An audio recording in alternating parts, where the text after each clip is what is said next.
reason is this, I think, is that you need a buddy, you need a best friend close by who you can ask questions to. How do things work? So one of the things I would say for Iris right now is it's really important to identify a buddy, a best friend.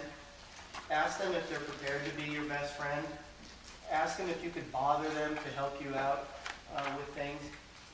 And that might make you feel like your path towards understanding this big complex system goes faster. You who are experienced should reach out also, I think, to the new people and offer to be their best friend or their buddy. That we know is necessary. We know it's a big need. And I think particularly for this team, it's a big need.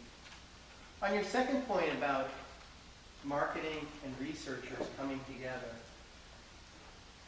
I don't know if Kim didn't emphasize it this morning in her review of the strategic plan, but you have a couple of nice statements about the personality of a PSI researcher. Does anyone remember what the personality, the desired personality of a PSI researcher is?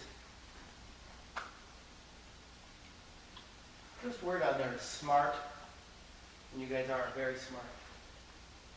Engaged.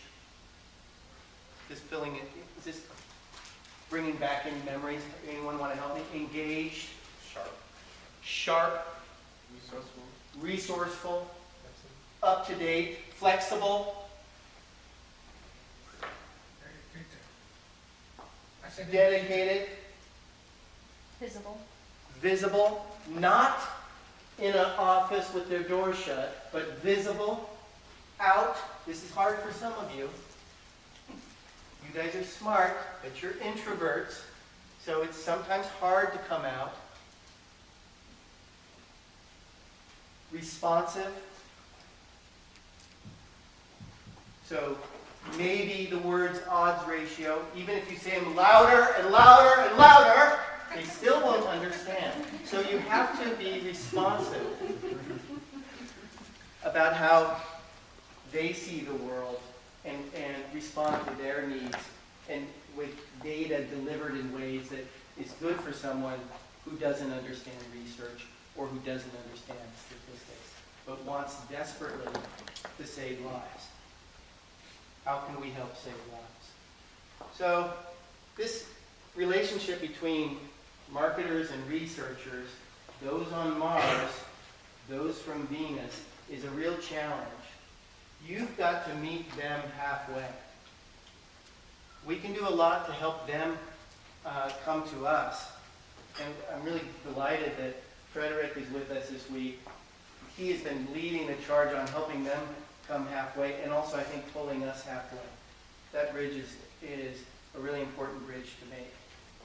We need you to become key members of the decision-making teams on your platforms, in your departments, and for the organization as a whole. You've got to be a key member. In fact, just an aside for a second, who remembers Hope Hempstone? And Hope worked first in the Sexual Reproductive Health and Tuberculosis Department in Washington.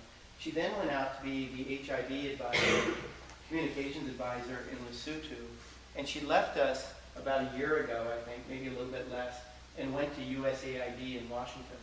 And she has put together recently a series of 4 different seminars on behavior change communication. And she's been great at inviting us, and I had the opportunity to go last week to one. And it was, had the best title ever, Perspectives on the Future of Social Market. So I thought, oh, I should go. And it was done by Ogilvy and Mather. Anyone know Ogilvy and Mather? Some of you? What is Ogilvy and Mather? It's a PR firm, it's an ad agency. Why are they, sorry? A marketing agency. Why are they talking about perspectives on the future? Anyone? And a crystal ball. You have a crystal ball? Actually, they are, among all these, I think it's correct, they're a PR, ad agency, marketing agency. But in fact, they are arguably the most advanced social marketing organization in the world. And they have run some of the largest, and I'm talking like billions of dollar, social marketing campaigns in the United States, particularly among youth smoking, drug use, and HIV.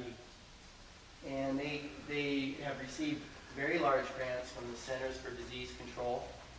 They arrived with a group of 5 senior people, managing directors, senior this, senior that, and they made several points about their perspectives on the future. And it was really interesting to me. First point, first and foremost, and particularly they're really strong at this at Ogilvy, we were told through a very good PowerPoint presentation, we start with research. We are research focused. We are interested in our consumer. We are trying to meet the consumer in terms of their needs, first and foremost. I was taking some notes to myself. I said, perspectives on the future. Well, actually, we're not perfect. We're far from perfect in research within PSI, but we also believe that. So their perspective on the future is our perspective on the future. The second thing that they emphasized was, okay, well, you know, these research findings come out and the evidence comes out, and the researcher is at the table with the decision maker. And sometimes that whole process can overwhelm the decision maker. They get afraid. They want more research. They're afraid to take the next step without having more research. We've seen that happen in PSI. So what's the second thing they emphasized? You need to focus on encouraging innovation and creativity. I thought, oh well, check. We're doing okay on that. We've started. Have any of you gone through innovation training or been exposed to the performance improvement process? Many of you have. So this is a new initiative, and we're getting better at it. We are an innovative company, an innovative organization. Our stakeholders, when they give us feedback, one of the top 2 words that they use to describe us is innovative. Yet, we know also that it's really important to understand, I think, what's best practices in innovation and to bring those into PSI. As PSI grows, we need to be innovative as teams, etc. We need decision makers not to get frozen when they get evidence, but to use that to open up their minds and to encourage them to be creative thinkers. So that's another thing that we're working on, and that was one of their perspectives on the future of social marketing. Their third one was the importance of using at least 3 different theories of behavior change, and they described it specifically in terms of developing messages. And they focused on social ecological theory, the theory of reasoned action, and a third one that I'm forgetting, but it's in my, but you'll know it.